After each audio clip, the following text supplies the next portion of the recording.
میرا نام دانیہ ہے۔ میں اپنے والدین کی ایک ہی بیٹی ہوں، لیکن میرے 3 بھائی ہیں۔ میں نے میٹرک کیا تھا اور کالج کی تیاریوں میں مصروف تھی کہ مجھے اغوا کر لیا گیا، اور پھر اغوا کاروں نے مجھے ہیرا منڈی میں مہنگے داموں بیچ ڈالا۔ چونکہ میں اس وقت 17-18 سال کی تھی تو دیکھنے میں بھی کافی خوبصورت تھی۔ وہ اغوا کار مجھ پر کئی ماہ سے نظر رکھے ہوئے تھے اور موقع ملتے ہی انہوں نے مجھے اغوا کر لیا۔ انہوں نے مجھے جس کوٹھے والی مالکن کے ہاتھ بیچا تھا وہ بہت جھگڑالو اور سخت طبیعت کی مالک تھی۔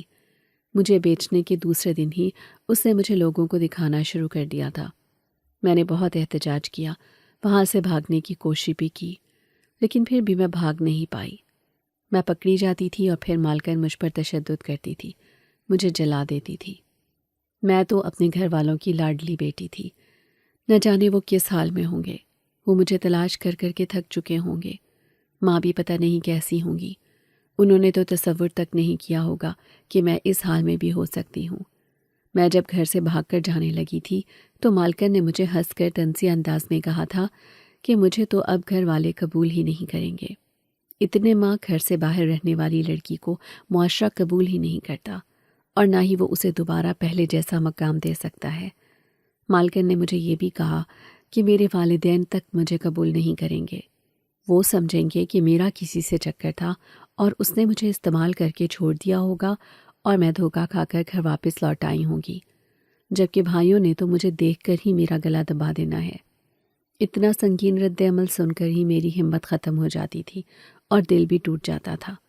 بھلا جن والدین نے مجھے بچپن سے بہت نازوں سے پال پوس کر بڑا کیا تھا، میری ہر خواہش، ہر خوشی کو بھرپور طریقے سے منایا تھا، ہر سرد اور گرم موسم میں میرا خوب خیال رکھا تھا، آج وہ مجھے یوں بے بس، بے یار و مددگار کیسے چھوڑ سکتے تھے؟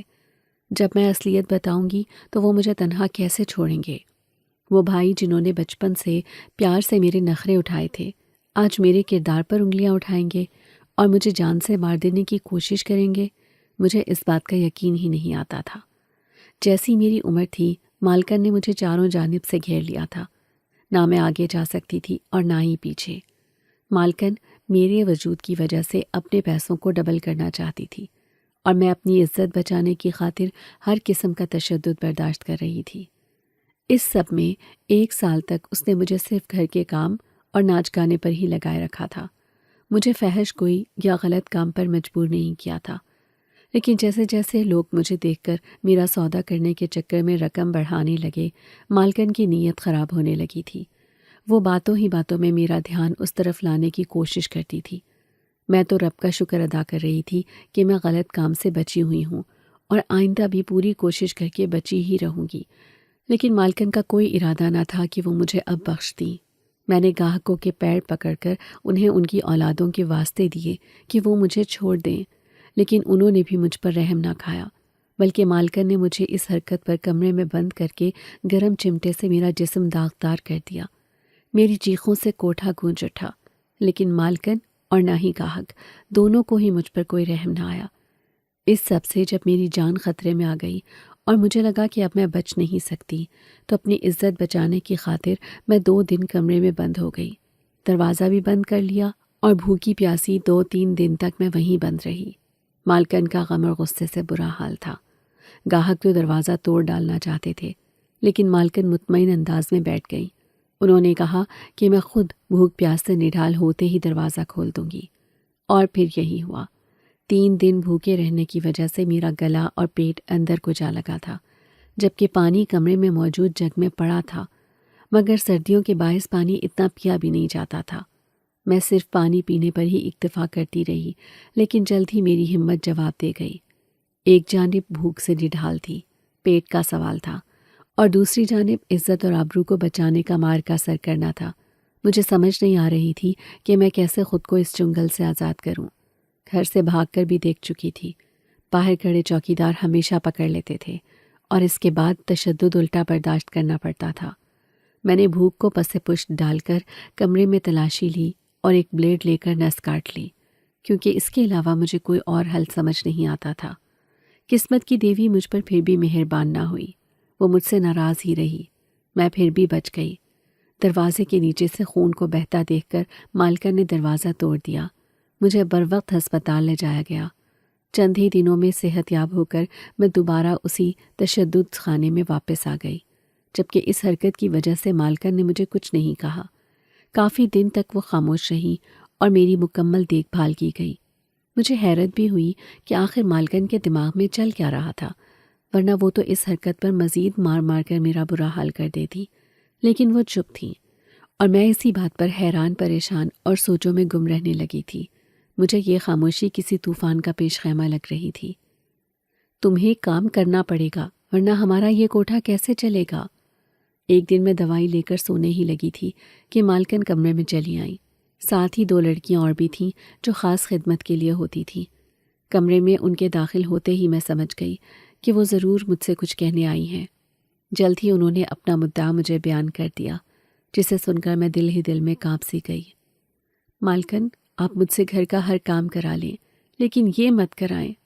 میں رونا چاہتی تھی لیکن رو نہیں پائی۔ میں اٹھ کر ان کے پیروں میں جا گری اور منت بھرے لہجے میں ہاتھ جوڑتے ہوئے فریاد کی، لیکن مالکن ہنسنے لگ گئی۔ یہ بھی کرنا پڑے گا، مفت میں روٹیاں نہیں توڑی جاتی، انہوں نے سنگ دلی سے کہا، اور میں زمین میں دفن ہونے کی دعائیں کرنے لگی کہ کاش زمین پھٹ جائے اور میں اس میں سما جاؤں، ورنہ میں تو دنیا کی رحم و کرم پر تھی، اور یہ دنیا رحم و کرم کرنے سے دور تھی۔ مجھ پر تو رحم کرنے کا سوال ہی پیدا نہیں ہوتا تھا۔ ایک کوٹھے والی عورت پر، جس پر دنیا کی نظر میں عزت کے لٹ جانے کا داغ لگا ہوا تھا، جو اپنے گھر واپس نہیں جا سکتی تھی، حالانکہ حقیقت میں وہ بے داغ تھی۔ کوئی کیا جانے کہ یہاں رہتے ہوئے میں نے کتنے ظلم اور ستم برداشت کر لیے تھے، میں کن کن طوفانوں سے گزری تھی، لیکن میں نے اپنی عزت پر آنچ نہیں آنے دی تھی۔ لیکن یہ سب میں دنیا والوں کو کیسے سمجھاتی؟ دوسرے دن ہی مجھے دوبارہ رقص پر لگا دیا گیا، جبکہ اصل بہانہ تو لوگوں کو دکھانا تھا۔ کئی لوگوں نے مجھے حوث صدر نظروں سے دیکھا، مجھے سر سے پیر تک ٹٹولا، میرا معائنہ کیا۔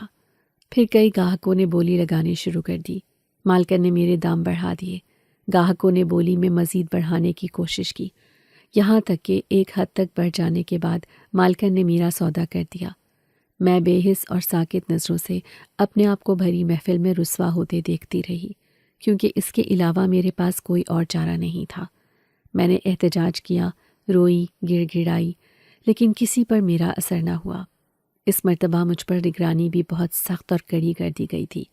گھر میں خودکشی کے سارے آلات غائب کر دیے گئے اور ہر کمرے میں 1-2 لڑکیاں پہلے سے موجود رہیں، تاکہ میں اگر خود کو بند کر بھی لوں تو وہ دروازہ کھول کر مجھے باہر نکال لیں۔ یہ سب یقیناً مالکن کے تیز دماغ کی کارستانی تھی۔ ایک 1.5 عمر کے مرد کو میرے کمرے میں بھیج دیا گیا اور میں چیخنے چلانے لگی کہ اب میں بچ نہیں پاؤں گی، جبکہ دل ہی دل میں ورد جاری تھا، شاید کوئی معجزہ ہو جائے اور میں بچ جاؤں، یا پھر کوئی آئے اور مجھے بچا کر یہاں سے نکال لے۔ لیکن میری امید جھوٹی اور سراب کی مانند ہی تھی۔ بھلا طوائف کی لڑکی کو کون بچاتا، اور بچا کر کرتا بھی کیا؟ بے حس دنیا کے بے حس لوگ ہی تھے جنہیں آخرت کا ڈر بھی نہیں تھا۔ وہ شخص جب میرے قریب ہوا تو میں نے اپنی آنکھیں بند کر لیں۔ کافی دیر تک میں نے آنکھیں بند ہی رکھی۔ میری حیرت کی انتہا نہ رہی، کیونکہ اس شخص نے مجھے ہاتھ تک نہیں لگایا تھا۔ میں نے بے یقینی سے آنکھیں کھول کر دیکھا تو وہ شخص مسہری پر آنکھیں بند کیے نیند میں گم تھا۔ میں بہت حیران سی وہاں سے یکلخت اٹھ گئی اور کمرے میں ٹہلنے لگی کہ ایسا کیا ہوا تھا کہ اس شخص نے مجھے ہاتھ بھی نہیں لگایا اور وہ کمرے میں داخل ہوتے ہی سو گیا۔ دل میں ڈر سا لگا کہ کہیں وہ مر نہ گیا ہو۔ قریب جا کر دیکھا تو سانسیں چل رہی تھی۔ میں سوچ میں پڑ گئی، نہ اس نے کوئی نشہ کیا تھا، کیونکہ اس کے انداز سے ایسا نہیں لگتا تھا، نہ ہی کوئی اور ایسی چیز کھائی تھی جس کا رد عمل یہ ہو سکتا تھا۔ پھر وہ کیوں یوں بے سدھ ہوا؟ کافی دیر سوچنے کے بعد میں دل ہی دل میں خدا کا شکر ادا کرنے لگی کہ چلو کسی نہ کسی بہانے ہی صحیح، لیکن عزت تو محفوظ تھی۔ یقیناً اللہ تعالیٰ نے میری دعائیں سن لی تھیں۔ صبح کا رد عمل ابھی باقی تھا۔ نہ جانے یہ شخص میری مالکن کو کیا کہنے والا تھا۔ حالانکہ اس سب میں میری کوئی غلطی بھی نہیں تھی، پھر بھی مجھے بے حد ڈر لگ رہا تھا۔ یہ لڑکی ہی پسند ہے اور کوئی نہیں۔ دوسرے دن صبح ہوتے ہی وہ شخص اٹھا اور سیدھا مالکن کے پاس چلا گیا۔ اس نے میرے بارے میں مالکن کو کہا، چلیں جب دل چاہے آپ آ جایا کریں۔ مالکن نے خوش دلی سے اسے آفر کی تو میں دل ہی دل میں انہیں سلواتیں سنانے لگی۔ جی چاہا کہ وہاں سے کہیں دور بھاگ جاؤں جہاں اس ماحول کا سایہ تک نہ ہو۔ جی ضرور، وہ شخص یہ کہہ کر ادھر سے چلا گیا تھا، جبکہ میں سوچوں میں گم کھڑی تھی۔ جاتے ہوئے وہ شخص مجھے بڑی غلیظ نظروں سے دیکھ کر گیا تھا۔ مجھے اس بات کی ذرا سمجھ نہ آئی۔ مالکن اور باقی لڑکیاں مجھے گہری نظروں سے دیکھتی رہیں۔ میں سمجھ گئی کہ ان کے ذہنوں میں کیا کچھ چل رہا تھا، لیکن اس سب سے زیادہ میری سوچ اس بات پر ٹک جاتی تھی کہ وہ شخص بنا ہاتھ لگائے حویس پرست ہوتے ہوئے بھی مجھ سے دور کیسے ہوا، اور اب ڈیمانڈ بھی میری ہی تھی۔ کیا مجھے یہ سب حقیقت سب کو بتا دینی چاہیے؟ میں نے دل ہی دل میں خود سے کہا۔ مجھے کچھ سمجھ نہیں آ رہی تھی۔ اصلیت بتا دینا بہتر ہے یا پھر نہ بتانا؟ ایک تو سب کی نظریں، اوپر سے میری الجھن کی گتھی، یہ سب مجھے تنگ کیے ہوئے تھی۔ نہیں، میں کیسے بتا سکتی ہوں کسی کو؟ اگر کسی کو بتا دوں گی تو سب مجھے کچھ غلط سمجھ لیں گے، میں نے دل ہی دل میں خود سے کہا۔ لیکن آخر کب تک میں چپ رہتی؟ سب کو ہی مجھ پر شکوک و شبہات تھے، سبھی مجھ سے جاننا چاہ رہے تھے۔ میں نے بالآخر تنگ آ کر انہیں سچائی بتا دی، جس پر سب لڑکیاں اور مالکن ہنسنے لگیں۔ ہمیں بے وقوف بنا رہی ہو، مالکن نے ٹھٹھا کرتے ہوئے کہا۔ میں جان گئی، جس ماحول میں وہ رہتی تھی اس میں ان کا یقین نہ کرنا بنتا تھا، اور وہ یہی سمجھ رہی تھی کہ میں خود کو بچانے کی خاطر یہ سب کچھ کہہ رہی ہوں تاکہ لڑکیاں مجھ سے سوال جواب نہ کریں۔ چاروں نہ چار میں وہاں سے پیر پٹک کر دوسرے کمرے میں آ گئی۔ صبح سے شام اور شام سے رات ہو گئی۔ وہ شخص پھر سے آ گیا، اور میری حیرت اور صدمے کی انتہا حدوں کو چھونے لگی کہ وہ شخص پھر سے میرے قریب آتے ہی بے ہوش ہو گیا۔ اس کے بعد یکے بعد دیگرے روزانہ جب جب وہ آتا اور میرے قریب آتا اور بے ہوش ہو جاتا اور گہری نیند سو جاتا، اسے علم تک نہ ہوتا کہ وہ رات کو بے ہوش ہوا تھا۔ اس کی جیب سے پیسے بھی نکل رہے تھے، اور میں اس کی وجہ سے اپنی عزت کے داغدار ہونے سے بھی محفوظ تھی، اور وہ بھی اس سچائی سے لا علم تھا۔ میں خدا کی اس نعمت پر شکر ادا کرنے لگی۔ میں مطمئن ہو گئی تھی اور میرے دل کو یقین ہو گیا تھا کہ یہ اسی کا معجزہ تھا جس نے مجھے بچایا ہوا تھا۔ لیکن میری خوشی کی مدت کم ہی تھی۔ وہ شخص مجھ سے بیزار ہو گیا اور دوبارہ وہاں نہ آیا۔ میری مالکن میرے لیے نیا گاہک تلاش کرنے لگی۔ کئی لوگ آئے، مجھے ان کے سامنے پیش کیا گیا۔ اس مرتبہ میں ڈری ہوئی تھی، نہ جانے اب کیا ہونے والا تھا۔ پہلے تو بچ گئی تھی، اب نیا انسان جانے کون تھا، کیسا تھا اور کیا کر ڈالے گا۔ سامنے بیٹھے ہوئے کافی سارے لوگوں میں سے ایک 25 برس کا مرد گویا ہوا، مجھے یہ لڑکی پسند ہے۔ اس نے میری جانب انگلی اٹھائی اور میری مالکن خوشی خوشی پہلو بدل کر بیٹھ گئیں۔ میں جانتی تھی کہ وہ میری منہ مانگی رقم لینے کی کوشش میں تھی، جبکہ میں نخوت سے سر جھٹک کر وہیں بیٹھی آیتیں پڑھنے لگی کہ بچ جاؤں۔ اس کی قیمت زیادہ لوں گی، مالکن نے دانت نکوستے ہوئے کہا، اور میرا دل کیا میں اٹھ کر خودکشی کر لوں۔ اتنی ذلت برداشت بھی نہیں کی جا رہی تھی۔ نہ جانے باقی لڑکیاں یہ سب کیسے سہ لیتی تھی۔ مجھ سے تو دیکھا نہیں جاتا تھا جب عورت کو ہراساں کیا جاتا تھا۔ میں کم عمری میں ہی یہاں آ کر اتنی عاقل اور سمجھدار ہو گئی تھی کہ مجھے خود پر حیرت ہوتی تھی۔ وقت پر حالات سب کچھ بدل دیتے ہیں۔ مجھے منظور ہے، اس شخص نے کہا تو مالکن نے اپنی مطلوبہ رقم کا معاہدہ طے کیا، ساتھ دیگر کئی تحائف کی بھی مانگ کی۔ میں مالکن کو قہربار نظروں سے دیکھنے لگی، جبکہ مالکن کی نظریں اس شخص کی جانب ہی تھیں۔ انہیں میری نظروں میں نفرت اور غصہ دکھائی نہیں دے سکا، اور اگر دکھائی دیتا تو تب بھی انہیں کوئی پرواہ نہیں تھی۔ میں ابھی رقم دے دیتا ہوں، اس نے کہا، اور ساری رقم جیب سے نکال کر وہیں سامنے میز پر دھر دی۔ مالکن نے وہ پیسے لے کر اپنے صندوق میں ڈال دیے اور مجھے اس شخص کے ساتھ کمرے میں بھیج دیا۔ میں اندر آتے ہی دور صوفے پر بیٹھ کر دل ہی دل میں درود شریف پڑھنے لگ گئی۔ کمرے میں خاموشی کا راج تھا۔ وہ شخص آ کر بیڈ پر لیٹ گیا، جبکہ میں دور بیٹھی رہی۔ کیا نام ہے آپ کا؟ کافی دیر بعد اس نے اٹھ کر بیٹھتے ہوئے مجھ سے سوال کیا۔ میں حیران ہوئی کہ وہ میرا نام کیوں پوچھ رہا تھا۔ دانیہ، میں نے سر اٹھا کر ایک نظر اسے دیکھ کر اپنا نام بتایا اور دوبارہ سے اپنا سر جھکا لیا۔ یہاں کیسے آ گئیں؟ اس نے پھر سے سوال کیا۔ میں الجھنے لگی کہ نہ جانے کیوں وہ ایسے عجیب و غریب سوال کر رہا تھا۔ اس سے پہلے والے شخص نے تو مجھ سے ایسا کچھ نہیں پوچھا تھا۔ میں دل میں خود سے سوال جواب کرنے لگی، لیکن کوئی سرا ہاتھ نہ آیا۔ میں اغوا کی گئی ہوں۔ اس کے سوالات سے میرے سال قبل پرانے زخم ادھیڑے جا رہے تھے، لیکن گاہک اور خریدار ہونے کے باعث مجھے اسے سچائی بتانا پڑی۔ میں نے ساری حقیقت کھول کر اسے بتا دی۔ بھاگنے کی کوشش نہیں کی؟ اس نے کافی دیر سوچ کر پوچھا، جیسے وہ کسی نتیجے پر پہنچنا چاہ رہا ہو۔ کی تھی، لیکن بدلے میں پکڑے جانے پر ہاتھ پیر نیل اور گرم چمٹے سے جسم جلانے کی سزا ملی۔ میں نے کہا تو اچانک اس کی نگاہ میرے بازو پر پڑی۔ چونکہ میں نے قمیض ہاف بازوؤں والی پہنی ہوئی تھی تو کلائی اور بازو پر جلائے جانے کے نشانات ابھی بھی موجود تھے، جو میک اپ کے نیچے سے بھی دکھائی دے رہے تھے۔ اس کی نظروں سے مجھے اتنی الجھن ہوئی کہ میں نے جارجٹ کا دوپٹہ لے کر اپنے بازوؤں کو چھپا لیا، حالانکہ میں جانتی تھی کہ تھوڑی ہی دیر میں وہ میری عزت کی دھجیاں بکھیرنے والا تھا۔ اوہ! وہ سر ہلا کر رہ گیا اور خاموش ہو کر بیٹھ گیا۔ آپ یہ سب سوال کیوں پوچھ رہے ہیں؟ اس نے دوبارہ کچھ نہ پوچھا تو کافی دیر گزرنے کے بعد میں نے حیرت سے اس سے سوال کر ڈالا، کیا مطلب؟ میں نہیں پوچھ سکتا؟ شاید درست کہہ رہی ہو تم۔ کسی سے پہلی ملاقات میں ذاتی نوعیت کے سوالات نہیں پوچھنے چاہیے۔ پہلے تو اس نے حیرت سے مجھے دیکھا، پھر خود ہی نتیجہ اخذ کر کے کہتے ہوئے معذرت کرنے لگا۔ معذرت؟ یہاں پر جتنے بھی مرد آئے تھے یہ ان سب سے مختلف تھا۔ لوگ غلطی کر کے لڑکی پر ڈال دیتے تھے، جبکہ یہ سوال پوچھ کر خود ہی معذرت کر رہا تھا۔ مجھے بے انتہا حیرانگی ہوئی۔ ایسی بات نہیں ہے، یہاں آنے والا آنے کی وجہ نہیں پوچھتا، بلکہ اپنا مطلب پورا کرنے آتا ہے، بس اسی لیے مجھے حیرانی ہو رہی تھی۔ میں نے دھیرے دھیرے سر جھکا کر کہا، آپ بے فکر رہیں، مجھے آپ سے کوئی مطلب نہیں ہے، آپ آرام سے سکون سے بیٹھیں۔ اس نے مجھے مطمئن کرنے کی کوشش کی تو میں نے مزید حیرانگی چھپانے کی کوشش نہیں کی۔ لیکن باہر تو آپ پیسے دے چکے ہیں۔ میں نے ایک لخت پوچھا تو وہ مجھے سر تا پیر تک گھور کر دیکھنے لگا، جیسے اسے مجھ سے اس سوال جواب کی توقع نہیں تھی۔ کیا آپ مطمئن نہیں کہ آپ کو کوئی بچا رہا ہے؟ بجائے سوال جواب کرنے کے آپ خدا کا شکر ادا کریں۔ اس نے وہاں سے اٹھ کر میرے پاس آ کر کھڑے ہو کر کہا تو میں ایک نظر اسے دیکھ کر پتھرا سی گئی۔ اس کی نظروں میں نہ ہوس تھی اور نہ ہی غلاظت۔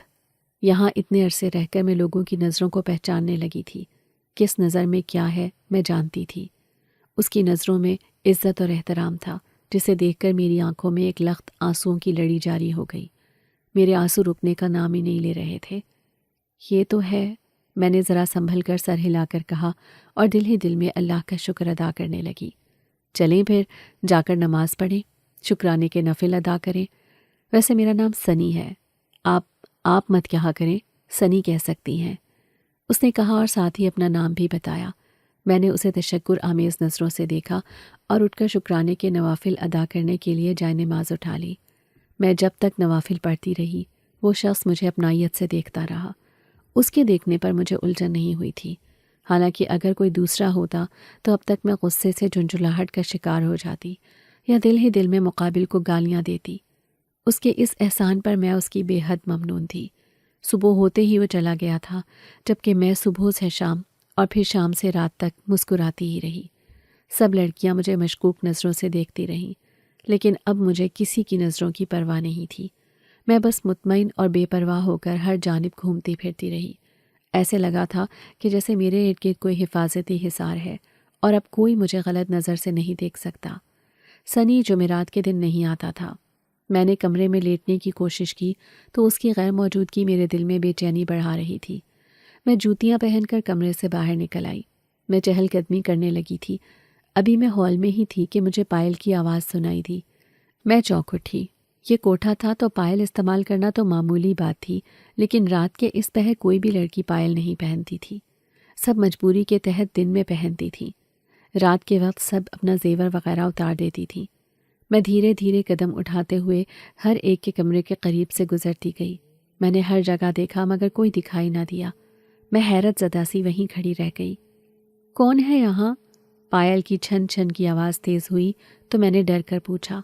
نہ جانے کیوں میرا دل تیز تیز دھڑک رہا تھا اور ہاتھ پیر بھی ٹھنڈے ہو رہے تھے۔ بتاؤ کون ہے ادھر؟ میں تھوڑا آگے ہو کر چلائی، کیونکہ اب ہلکی ہلکی سرگوشیوں کی آوازیں بھی آنا شروع ہو گئی تھی۔ کیا ہوا؟ چلا کیوں رہی ہو؟ اچانک پیچھے سے ایک لڑکی آئی اور میرا کندھا ہلایا۔ میں ایک دم اچھل کر مڑی۔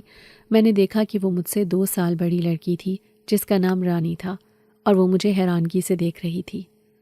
پتہ نہیں، پائل کی آواز آ رہی ہے اور سرگوشیوں کی آوازیں بھی آ رہی ہیں، میں نے حیرت سے اسے کہا۔ ساتھ ہی میں نے اپنی تلاش جاری رکھی۔ میں ادھر ادھر نظریں گھما کر جائزہ لے رہی تھی۔ تمہارا وہم ہوگا، رانی نے ناک منہ چڑھا کر کہا تو مجھے بے حد غصہ آیا۔ پائل اور سرگوشیوں کی آوازیں بھی اسی وقت آنا بند ہو گئی تھیں۔ نہیں، میرا وہم نہیں تھا، میں نے اپنے کانوں سے سنا ہے، کوئی دھیرے دھیرے بول رہا تھا۔ میں نے نفی میں سر ہلاتے ہوئے رانی کو یقین دلانے کے لیے اس کے ہاتھ پکڑ لیے اور میں اسے اپنے چونکنے کی ساری رودات سنانے لگی۔ تم پاگل ہو گئی ہو، شام کے گہرے سائے میں درخت کے نیچے بیٹھنے کا نتیجہ ہے یہ، رانی نے ناک سے مکھی اڑانے والے انداز میں کہا اور ساتھ ہی میرے شام کے وقت درخت کے نیچے بیٹھ جانے پر جملہ کسا، لیکن مجھے اس کی بات پر ذرا یقین نہ آیا۔ ایسا کچھ نہیں ہے، تم میری بات کا یقین کیوں نہیں کر رہی؟ میں نے اس کا کندھا جھنجھوڑ دیا تھا اور وہ مجھے دیکھ کر ہنسنے لگ گئی، جس پر مجھے غصہ آیا۔ ہنس کیوں رہی ہو؟ میں سچ کہہ رہی ہوں، وہ کہنے لگی۔ بات بھی کوئی کرنے والی ہو نا جس پر یقین کیا جا سکے، اس نے کہا اور وہیں مالکن کے پلنگ پر پاؤں پسار کر بیٹھ گئی۔ میں اس کے مطمئن ہونے پر غصے سے اسے دیکھنے لگی۔ پتہ نہیں یہ کوٹھا تھا یا پھر بھول بھلیاں جہاں روز نیا تماشا ہو جاتا تھا۔ کبھی کوئی خدا کا بندہ طوائف سادی کو بچا رہا تھا، اسے چھوتا تک نہیں تھا، جبکہ دوسری طرف وہ ادھیڑ عمر کا شخص جس نے ہاتھ بھی نہیں لگایا، جو ہوش کھو بیٹھتا تھا اور خوش و خرم آتا جاتا رہا تھا۔ اور اب یہ پائل کی چھنکار اور سرگوشیوں کی آوازیں۔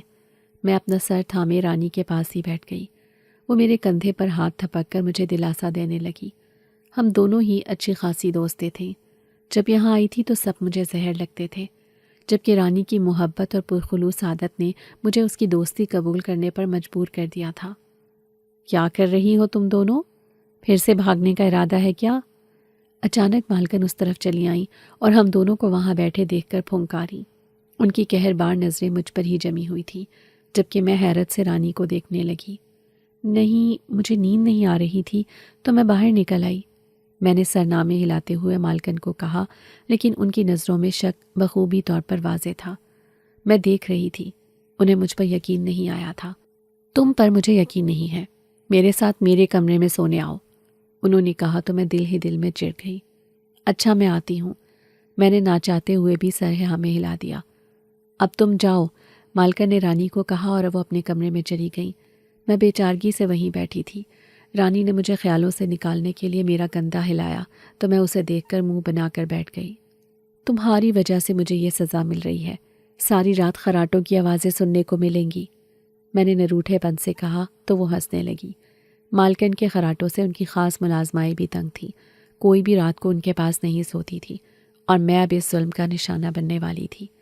جلدی آؤ، میں نے چٹخنی بھی چڑھانی ہے، مالکن نے اپنے کمرے سے جھانک کر اپنی کرخت آواز میں حکم سنایا تو میں پاؤں گھسیٹتے ہوئے ان کے کمرے میں چلی گئی۔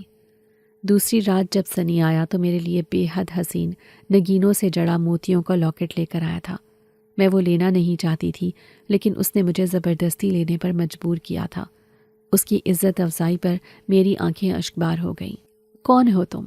وہ کافی دیر تلک باتیں کرتا رہا تھا۔ جب خاموش ہو گیا تو میں نے اچانک حیرت سے اسے دیکھتے ہوئے سوال کر ڈالا۔ وہ حیرانگی سے مجھے دیکھنے لگا۔ بتانا ضروری ہے کیا؟ پھر اس نے سنبھل کر ہنس کر پوچھا۔ مجھے اس کی ہنسی میں کچھ چھپا ہوا نظر آتا تھا، لیکن میں سمجھ نہیں پا رہی تھی۔ ہاں، میں جاننا چاہتی ہوں۔ ایک انسان پیسے دے کر کمرے میں آ جاتا ہے، لیکن مجھے ہاتھ تک نہیں لگاتا۔ میں نے آرام اور سکون سے اپنا دوپٹہ سر پر لپیٹا، کیونکہ تھوڑی ہی دیر میں مجھے عشاء کی نماز بھی پڑھنی تھی۔ اتنا مت سوچا کرو، بس شکر ادا کیا کرو۔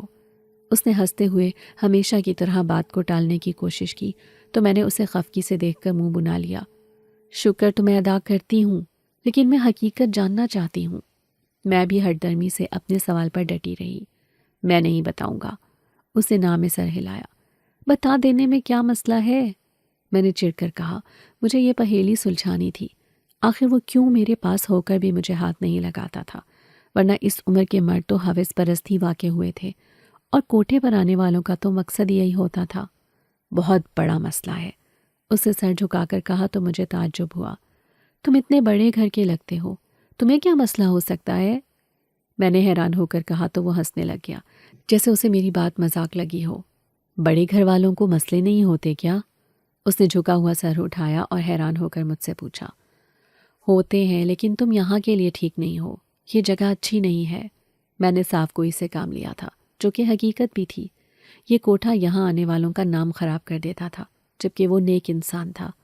میں جانتی تھی کہ وہ اگر نہ آیا تو میری عزت ملیامت ہو سکتی تھی، لیکن جب سے اس نے میری حفاظت شروع کی تھی، جب سے اس نے میری عزت کرنا شروع کی تھی، تب سے مجھے اس کی عزت کی بے حد پرواہ ہونے لگی تھی، اور میں نہیں چاہتی تھی کہ کوئی اس پر انگلی اٹھائے۔ یہی جگہ ٹھیک ہے، اس نے کہا اور آنکھیں بند کیے گہری نیند میں چلا گیا۔ میں جانتی تھی وہ نیند میں نہیں گیا، وہ سو نہیں رہا، وہ صرف اور صرف میرے سوال سے بچنے کے لیے سونے کی اداکاری کر رہا تھا۔ وہ اکثر ہی یہی کرتا آ رہا تھا، اور میں یہ بات بخوبی نوٹ بھی کر چکی تھی، لیکن میں اسے شرمندہ نہیں کرنا چاہتی تھی۔ جب بھی کچھ کہے بغیر میں چپ چاپ وہاں سے اٹھ گئی اور نماز کے لیے جائے نماز پر جا کر کھڑی ہو گئی۔ سنی کچھ دنوں کے لیے کہیں چلا گیا تھا۔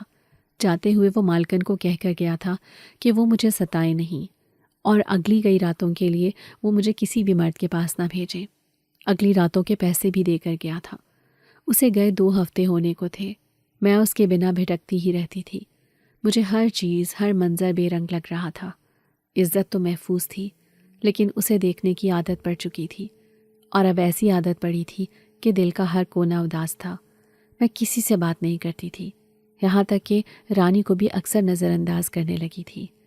ایک دن اچانک کوٹھے پر کچھ لوگ آئے اور مالکن نے مجھے ان کے سامنے پیش کیا۔ میں حیرت زدہ سی رہ گئی۔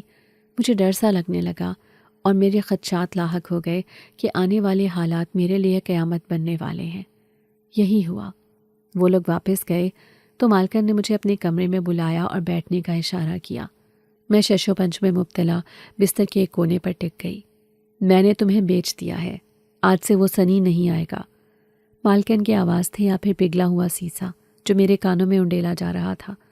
میں یہ بات سن کر ایک دم اچھل کر کھڑی ہو گئی۔ لیکن کیوں؟ میری آنکھوں میں آنسو آ گئے تھے۔ وہ کم پیسے دے رہا تھا، اور اس جیسے گاہکوں سے میرا کاروبار نہیں چلتا۔ مالکن نے نخوت سے اکڑ کر کہا۔ انہیں کوئی پرواہ نہیں تھی، وہ بے حس عورت تھی، بس اپنی مرضی کی مالک، اور مفاد پرستی میں سب سے پہلے نمبر پر تھی۔ ابھی بھی وہ پیسوں کو ترجیح دے رہی تھی۔ آپ کو ایسا نہیں کرنا چاہیے تھا، میں نے شکوہ کیا۔ مجھے تو امید بھی نہیں تھی کہ یہ بھی ہو سکتا ہے۔ میں تو سنی کے لوٹ آنے کی منتظر تھی۔ میں یہ کوٹھا اب تمہاری مرضی سے چلاؤں گی؟ تم مجھے بتاؤ گی کہ مجھے کیا کرنا چاہیے اور کیا نہیں؟ تم ہوتی کون ہو مجھے یہ سب کہنے والی؟ انہوں نے غصے سے چلا کر کہا، جیسے وہ مجھ سے ایسے سوالوں کی توقع نہیں کر رہی تھی اور سمجھ رہی تھیں کہ میں آسانی سے مان جاؤں گی۔ آپ نے مجھے بیچنا ہی تھا تو سنی کو بیچ دیتی، وہ آپ کو منہ مانگی رقم دیتا، کم از کم اس کا انتظار تو کر لیتی نا۔ میں نے ایک مان سے سنی کا نام لیا تو دروازے پر کھڑی اندر کی باتیں سنتی لڑکیاں کھی کھی کر کے ہنسنے لگیں۔ میں کسی کے انتظار میں اتنے اچھے گاہک نہیں گنوا سکتی تھی۔ لگتا ہے وہ تمہیں کچھ زیادہ ہی پسند آ گیا ہے۔ مالکن بھی ان لڑکیوں کے ساتھ پہلے ہنستے ہوئے میرا مذاق اڑاتی رہی۔ جب دل کھول کر ہنس چکی تو مجھے طنزیہ نظروں سے دیکھتے ہوئے کہا، ایسا کچھ نہیں ہے، وہ عورت کی عزت کرنا جانتا ہے، باقی مردوں سے کافی مختلف ہے۔ میں جانتی تھی کہ میرا دل بغاوت کر رہا تھا، لیکن دل کی باتوں پر دھیان دینے کے بجائے میں نے سنی کی خوبی بیان کی۔ کوٹھے والیوں کی عزت کوئی مرد نہیں کرتا، یاد رکھنا۔ ایسے وہم و گمان بھی مت پالو تو بہتر ہوگا۔ مالکن کی تیز نظروں سے میرے جذبات چھپے نہ رہ سکے تھے۔ وہ سر تا پیر تک مجھے دیکھ کر سب بھانپ چکی تھی اور اب سنجیدگی سے مجھے مشورہ دے رہی تھی۔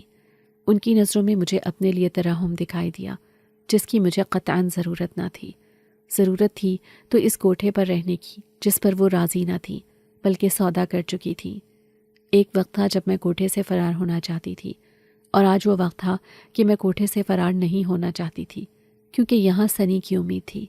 مجھے نہیں پتا تھا کہ مالکن نے مجھے جن لوگوں کے ہاتھ بیچا ہے وہ کیسے لوگ ہیں۔ آپ کچھ بھی کریں لیکن میں ان کے ساتھ نہیں جاؤں گی، میں نے ہٹ دھرمی سے کہا اور کمرے سے باہر نکلنے لگی۔ تمہیں جانا پڑے گا، دیکھتی ہوں کیسے نہیں جاتی تم، مالکن نے پیچھے سے آواز لگا کر کہا۔ میں جانتی تھی کہ وہ بات پر راضی نہ ہونے پر زبردستی کی ہی قائل تھی۔ میں تو پھر بے بس لاچار سی لڑکی تھی۔ وہ مجھے زبردستی بھیج دیں گی اور پیچھے سنی میرا منتظر بیٹھا رہ جائے گا۔ اداس کیوں ہو؟ میں شام کے پہر درخت کے نیچے خاموش بیٹھی سنی کے متعلق سوچنے لگی۔ کل مجھے مالکن نے کسی گاہک کے حوالے کر دینا تھا، اور میں اس پل اس کوٹھے پر بیٹھ کر اس شخص کو سوچ رہی تھی۔ مجھے پتہ ہی نہیں چلا کب رانی میرے پاس آ کر بیٹھی تھی۔ ہوش تو تب آیا جب اس نے میرا کندھا ہلا کر پوچھا۔ میں نے اپنی نم آنکھیں جھکا لیں۔ میں نہیں چاہتی تھی کہ وہ میرے آنسو دیکھ کر کچھ سوچ کر فیصلہ اخذ کر لے۔ نہیں تو اداس کیوں ہونا ہے بھلا؟ میں نے نفی میں سر ہلاتے ہوئے کہا تو رانی تعصب سے سر ہلانے لگی۔ میں جانتی ہوں تم اداس ہو، اور وجہ وہ سنی ہے۔ اس سے امیدیں نہ باندھتی تو آج یوں رو نہ رہی ہوتی۔ یہ وقتی لوگ ہوتے ہیں، امیدیں دلا کر چھوڑ جاتے ہیں۔ رانی نے بے حسی سے مجھے آئینہ دکھانے کی کوشش کی، لیکن میں اسے یہ بتانے سے بھی قاصر تھی کہ وہ دراصل دنیا کی نظر میں جس کام کے لیے آتا تھا وہ تو کرتا ہی نہیں تھا۔ وہ تو میری عزت کا محافظ تھا۔ میں اس سے اس لیے محبت نہیں کرتی تھی کہ میں اس کو اپنا دل دے چکی تھی، میں اس سے اس کے پاکیزہ ہونے کی وجہ سے محبت کرتی تھی۔ میں چپ چاپ وہیں بیٹھی سوچوں میں گم رہی، کچھ بتا کر کرتی بھی تو کیا، اور رانی نے تو یقین بھی نہیں کرنا تھا۔ وہ ہنس کر میرا مذاق اڑانے لگ جاتی۔ بے شک دوست تھی، لیکن ناممکن سی بات پر یقین نہ ہونے کی وجہ سے مذاق تو اڑا ہی دیتی، اور میں اس وقت یہ سب نہیں چاہ رہی تھی۔ اس نے تمہیں کوئی امید تو نہیں دلائی؟ میں نے بس 2 لفظی جواب دیتے ہوئے بات کو سمیٹنے کی کوشش کی تاکہ وہ اس موضوع پر بات ہی نہ کرے۔ امید نہ دلائی ہوتی تو یوں اداس نہ ہوتی، وہ بے یقینی سے مجھے دیکھ کر بولی۔ میں لوگوں کے عذاب سے بچنا چاہتی ہوں، یہ کوٹھا ہی میری سلامتی کی جائے پناہ ہے، میں نے آرام سے کہا، کیونکہ میں جانتی تھی کہ جب تک میں اسے اپنے ذہن میں جلتی بات نہیں بتاؤں گی وہ بھی ہٹنے والی نہیں تھی۔ لیکن یہاں بھانت بھانت کے لوگ آتے ہیں، اور جس کو بھیجا گیا ہے وہ ایک ہے، کم از کم جہاں بھی رکھے گا ایک ہی ہوگا۔ اس کی نظر میں وہ درست کہہ رہی تھی، لیکن میں اسے کیا سمجھاتی کہ بات کا اصل مقصد کیا ہے، اور پس منظر کی کہانی تو کچھ اور ہی ہے۔ لیکن میں یہاں سے نہیں جانا چاہتی، بس بات ختم، میں نے 2 ٹوک انداز میں کہا اور وہاں سے اٹھ کھڑی ہوئی۔ شام کے سائے گہرے ہو رہے تھے اور مالکن کو یوں باہر بیٹھنا ناگوار گزرتا تھا۔ میں کپڑے جھاڑ کر شال لپیٹ کر اندر جانے لگی تو رانی بھی اٹھ کر میرے پیچھے پیچھے چلی آئی۔ اس کا سمجھانا تو بیکار تھا، لیکن وہ مجھے سمجھانے سے باز نہیں آ سکتی تھی۔ تمہیں کیوں لگتا ہے کہ مالکن تمہیں یہاں سے جانے نہیں دیں گی؟ وہ میرے سامنے آ کر کھڑی ہو گئی اور میرا راستہ روک لیا، جیسے وہ میری الجھن کی گتھی سلجھانا چاہ رہی ہو۔ یہی تو مسئلہ ہے، وہ مجھے یہاں سے بھیج رہی ہیں، میں یہی رہ کر بھی انہیں پیسے تو دے رہی تھی، میں نے افسوس اور دکھ سے کہا۔ میری آنکھوں سے بھل بھل کرتے آنسو نکل کر گالوں پر بہنے لگ گئے، جنہیں میں نے بے دردی سے رگڑ کر صاف کیا۔ کوٹھے میں صرف زیادہ پیسہ دیکھا جاتا ہے، پیسہ اور زیادہ پیسہ، انسان یا اس کی اوقات نہیں۔ ابھی تم چھوٹی ہو، تمہیں ان باتوں کی سمجھ نہیں ہے، جب سمجھ آ گئی تو خود بخود رضامند ہو جاؤ گی۔ اس نے مجھے گلے لگاتے ہوئے پیار سے سمجھانے کی کوشش کی تو میں نے آنکھوں میں جمع آنسوؤں کو اپنے گلے میں اتارا۔ میں نہیں چاہتی تھی کہ کمزور پڑ جاؤں۔ اگر میں کمزور پڑ جاتی تو میں جانتی تھی کہ مالکن نے مجھے تشدد سے 2 4 بھی کرنا تھا اور سختی بھی شروع کر دینی تھی۔ میں رضامند ہی تو نہیں ہو سکتی، میں نے قلب سے کہا اور رانی کو خود سے الگ کیا۔ بہکی بہکی باتیں مت کرو، جاؤ شاباش سو جاؤ، رات بہت ہو گئی ہے، صبح سویرے وہ گاہک لینے آ جائے گا، اپنے 2 4 کپڑوں کے جوڑے بھی رکھ لینا۔ وہ میرے ساتھ چلتی ہوئی اندر آ گئی اور مجھے ہدایات دینے لگی۔ میں غائب دماغی سے سر ہلاتے ہوئے اپنے کمرے کی جانب بڑھ گئی۔ کمرے میں آ کر میں کافی دیر تک روتی رہی اور پھر روتے روتے ہی سو گئی۔ دانیہ اٹھو! رات کے آخر پہر نہ جانے کون سا وقت تھا جب کسی نے میرا کندھا ہلانا شروع کر دیا۔ میں ایک دم نیند سے اچھل کر اٹھ بیٹھی اور سامنے دیکھا تو رانی کھڑی تھی۔ میں حیرت سے اس کے چہرے کو تکنے لگی۔ رانی کافی عجلت میں لگ رہی تھی۔ کیا ہوا؟ سب ٹھیک ہے؟ میں نے آنکھیں کھول کر گلے میں دوپٹہ ڈالا اور دھیمی آواز میں اس سے پوچھا۔ مجھے لگا شاید مالکن کی طبیعت خراب ہو گئی ہے، کیونکہ کئی مرتبہ ہی انہیں کھانسی کا دورہ پڑ جاتا تھا اور رکنے کا نام ہی نہیں لیتا تھا۔ اسی پریشانی میں ساری لڑکیاں اٹھا دی جاتی تھیں۔ ہاں سب ٹھیک ہے، لیکن تمہیں یہاں سے جانا ہے تو بھاگ جاؤ، اس سے پہلے کہ صبح کا سورج طلوع ہو۔ اس کے کہنے کی دیر تھی میرا دماغ پھک سے اڑ گیا۔ رانی مجھے اس کوٹھے سے بھگا رہی تھی، جبکہ پہلے میں 2 3 مرتبہ بھاگی تھی، تب اس نے میری کوئی مدد نہیں کی تھی، اور آج وہی کہہ رہی تھی کہ مجھے کوٹھے سے بھاگ جانا چاہیے، جبکہ اس مرتبہ میں بھاگنا نہیں چاہتی تھی۔ میں سنی کے لوٹ آنے کا انتظار کر رہی تھی۔ رات بھی میں اسی امید پر سوئی تھی کہ شاید صبح وہ آ جائے۔ لیکن کیسے؟ تم ہوش میں تو ہو؟ میں حیرانگی سے دبی دبی آواز میں اس سے پوچھنے لگی تاکہ کوئی جاگ نہ جائے۔ ہاں میں ہوش میں ہوں، بس تم نے جانا ہے تو جلدی سے چادر اوڑھ لو، میں نے تمہارا بیگ تیار کر دیا ہے، یہاں سے نکلو گی تو تمہیں ایک انسان روڈ کے نکڑ پر ملے گا، اس کے ساتھ چلی جانا، وہ تمہیں محفوظ جگہ پر پہنچا دے گا، اس نے کہا اور ایک سفری بیگ میرے سامنے کیا۔ میں اس کی اتنی تیز تراری پر حیرت زدہ رہ گئی تھی۔ لیکن وہ کون ہے؟ تم کیسے جانتی ہو اسے؟ اور تم نے اس سے بات کیسے کی؟ مجھے حیرانگی ہوئی تھی۔ مالکن تو کسی لڑکی کو گھر سے باہر جانے نہیں دیتی تھی، اور رانی کسی لڑکی سے رابطے میں تھی۔ یہ بات مجھے ہضم نہیں ہوئی تھی۔ میں بے یقینی سے اسے دیکھنے لگی۔ بس کر لی تھی نا، زیادہ سوال جواب مت کرو، اس کا وقت نہیں ہے۔ اس نے مجھے ٹوک دیا جو میں چادر اوڑھ کر دبے قدموں باہر چلی آئی۔ وہ میرے پیچھے پیچھے آ رہی تھی۔ مجھے سمجھ نہیں آ رہی، تم میری مدد اتنی کیسے کر رہی ہو؟ کہیں مجھے پھنسانا تو نہیں چاہ رہی؟ میں نے حیران ہو کر رک کر اسے دیکھا۔ مجھے کیا ضرورت ہے مفت میں مسئلہ کھڑا کرنے کی؟ فی الحال تم بھاگ جاؤ اگر جان بچانا چاہتی ہو تو، ورنہ جاؤ صبح کا انتظار کرو اور پھر چلی جانا مالکن کے گاہک کے ساتھ اور روتی رہنا زندگی بھر۔ اس نے کہا اور ساتھ ہی مجھے دیوار پھلانگنے کا اشارہ کیا۔ ہم دونوں بیرونی دروازے کے قریب آ چکے تھے۔ دروازہ تو بند تھا لیکن دیوار کے قریب کافی اینٹیں رکھی ہوئی تھیں۔ اس نے مجھے اینٹوں پر چڑھ کر دیوار پھلانگنے کو کہا۔ اچھا تو بھگوڑی پھر سے بھاگ رہی ہے۔ میں نے ابھی دیوار پر پیر رکھے ہی تھے کہ اچانک پیچھے سے آواز آئی اور میں ڈر کر دھڑام سے الٹی زمین پر جا گری۔ نہیں، یہ بھاگ نہیں رہی۔ رانی نے مجھے جھک کر اٹھایا اور مجھے اپنے پیچھے چھپانے کی کوشش کی۔ تم بھی غدار نکلی، اس کو بھگانے میں مدد کر رہی تھی اس کی۔ مالکن نے رانی کو بالوں سے پکڑ کر غصے سے گھما ڈالا تھا۔ میں اس کو بچانے کو آگے بڑھی تو مالکن کے کہنے پر ان کی ملازماؤں نے مجھے بھی تشدد کا نشانہ بنا ڈالا۔ کافی دیر تک مار پیٹ کرنے کے بعد انہوں نے ہمیں ادھموا کر دیا اور گھسیٹ کر ایک کمرے میں لے جا کر ہمیں بند کر دیا۔ مجھ سے رانی کی حالت دیکھی نہیں جا رہی تھی۔ میں تو بہت مار کھا چکی تھی، لیکن وہ تکلیف میں تھی۔ مالکن نے میرا ساتھ دینے پر اسے بہت مارا تھا۔ صبح ہوئی تو گھر میں وہی ہنگامہ چھڑ چکا تھا۔ سنی سویرے لوٹ آیا اور مجھے بے سود دیکھ کر حیرت زدہ رہ گیا۔ تم نے مجھے یاد کیا؟ اس نے مرہم پٹی کر کے مجھ سے پوچھا تو میں مسکرائی۔ ہاں، بہت زیادہ، میں نے کہا تو وہ مسکرا دیا۔ اس کے چہرے پر اداسی کا عنصر مجھے دکھائی دیا، لیکن پوچھنے کی ہمت نہ ہوئی۔ یہ لوگ مجھے بیچ چکے ہیں، میں نے کافی دیر چپ رہنے کے بعد کہا۔ ایسے کیسے ہو سکتا ہے؟ اس نے حیران ہو کر کہا۔ شاید اسے کسی نے ابھی تک کچھ نہیں بتایا تھا، لیکن مالکن یہ کر چکی ہیں۔ ابھی وہ لوگ مجھے لینے آ جائیں گے۔ تم آ گئے ہو تو مجھے بچا لو، ورنہ یہ مجھے کہیں کا نہیں چھوڑیں گی۔ میں نے فریاد کو نہ نظروں سے دیکھتے ہوئے اسے کہا تو اس نے میرا ہاتھ پکڑ کر مجھے تسلی دی۔ میں جاتے ہوئے تمہارے پیسے دے کر گیا تھا، پھر انہوں نے ایسا کیوں کیا؟ وہ بے یقینی سے بڑبڑانے لگا۔ اسے یقین نہیں آ رہا تھا، حالانکہ جاتے ہوئے اس نے معاہدہ طے کیا تھا۔ مجھے کسی اور کے ساتھ نہیں رہنا اور نہ ہی مجھے مجبور کرنا ہے۔ وہ اس بات کے پیسے دے کر گیا تھا، لیکن مالکن نے مجھے ستانا شروع کر دیا تھا اور بیچ بھی ڈالا۔ وہ بھی بے یقینی میں مبتلا تھا۔ میں نے انہیں روکا تھا۔ خدا کا شکر ہے تم آ گئے، ورنہ نہ جانے یہ کیا کر دیتی۔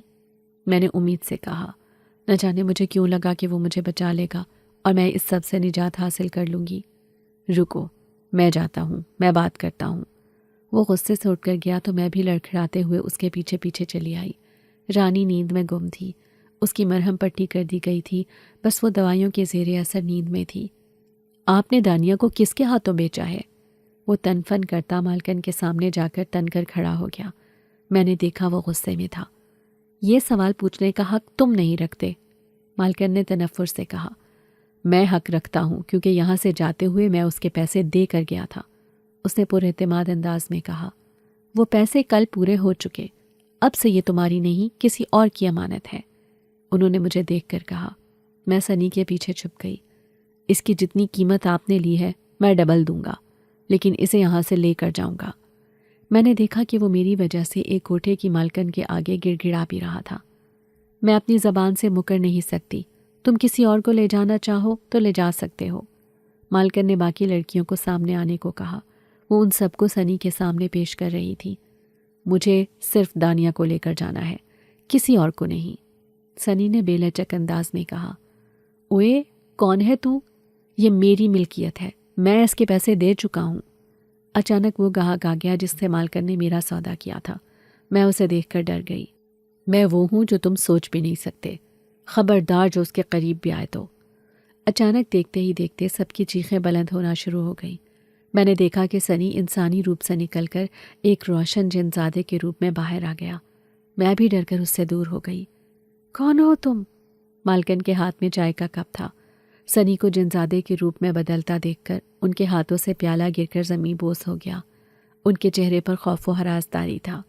ابھی بتا دیتا ہوں۔ جن زادے نے رخ پلٹ کر کچھ منتر پڑھ کر آنکھیں گھمائیں۔ پورے گھر میں سایہ سا ہو گیا۔ دیواروں پر جنات کے پوسٹرز دکھائی دینے لگے، ساتھ ہی جنات کی آوازیں آنا شروع ہو گئیں۔ کون ہو تم؟ میں نے بے یقینی سے جن زادے کو دیکھ کر کہا۔ میں ایک جن زادہ ہوں۔ تمہیں یاد ہے جب تمہارے پاس کوئی شخص آتا تھا تم ڈر جاتی تھی کہ تم اپنی عزت کھو بیٹھو گی۔ میں پھر اس کو قریب آتے ہی بے ہوش کر دیتا تھا اور اس کی یادداشت ختم کر دیتا تھا۔ وہ سب کچھ بھول جاتا تھا اور تم حیران ہو کر دعائیں کرتی اور شکر کرتی تھی۔ میں ایسے ہی تمہاری مدد کرنا چاہتا تھا۔ سنی کا روپ مجھے لینا پڑا مجبوراً، کیونکہ اس شخص کو پتہ چل گیا کہ اس پر جنات حاوی تھے۔ وہ ادھر آ کر تمہیں مارنا چاہتا تھا۔ میں نے اسے قتل کر دیا اور خود سنی کے روپ میں یہاں آ گیا تاکہ تم بھی مطمئن ہو جاؤ اور یہ تمہاری مالکن بھی باز رہے۔ میں نے رانی کے ساتھ بھی اپنا بھائی جنزادہ بھیجا تھا۔ اسے رانی کا پائل پہن کر رقص کرنا پسند تھا۔ اس رات بھی وہ پائل پہن کر رقص کر رہی تھی، جبکہ میں اپنے ماں باپ کے پاس گیا ہوا تھا۔ تمہارے بھگانے کے لیے رانی کو بولا کہ وہ مدد کرے۔ وہ کرنے لگی تھی، لیکن یہ مالکن بڑی گھٹیا عورت نکلی۔ جنزادے نے جب ساری حقیقت بتائی تو میں نے سر اٹھا کر رانی کو دیکھا، جو اٹھ کر وہیں آ چکی تھی۔ وہ مجھے گلے لگا کر رونے لگی۔ اس نے ہاں میں سر ہلایا کہ یہی سچائی ہے۔ میں نے عزت بھری نظروں سے اس جنزادے کو دیکھا۔ بس کرو یہ ڈرامہ، دفع ہو تم ادھر سے، مالکن نے چلا کر کہا تو جنزادے کو غصہ آ گیا۔ اس نے گھر میں ایک طوفان مچا دیا۔ ساری لڑکیاں چلانے لگیں۔ جنزادے کا بھائی بھی آ گیا۔ وہ مالکن کے گلے پر دونوں ہاتھ رکھ کر اسے دبانے لگا۔ اس کو میں ماروں گا۔ جنزادے سنی نے آگے بڑھ کر مالکن کو چھڑایا اور اس کے گلے پر اپنے ہاتھ رکھ دیے۔ اس گاہک کو جنزادے کے بھائی نے پیٹ ڈالا تھا۔ سب لڑکیاں یہ منظر دیکھ کر ڈر چکی تھیں۔ سب چلانے لگی تھی۔ میں بھی یہ ہولناک منظر دیکھ کر تھر تھر کانپنے لگی تھی۔ چھوڑو مجھے، رحم کرو مجھ پر۔